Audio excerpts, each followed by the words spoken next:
নমস্কার।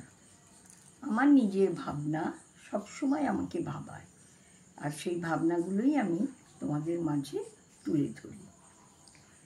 শরীরে ঘা হয়েছে, তা তো ওষুধে সেরে যাবে, মলমের প্রলেপেও সেরে যাবে, কিন্তু মনের ঘা, তা সারানোর জন্য কি কোনো ওষুধ তৈরি হয়েছে, কোনো মলম তৈরি হয়েছে? না তো। মনের ঘা সারানোর জন্য কোনো ওষুধ, কোনো মলম তৈরি হয়নি, বরং মনের ঘা সবসময় মনটাকে দগ্ধে দগ্ধে শেষ করে ফেলবে। তাই মনটাকে সবসময় উন্মুক্ত রাখো, সুন্দর রাখো, সকলের সামনে হেসে খেলে মনটাকে ভরিয়ে তোলো। নমস্কার।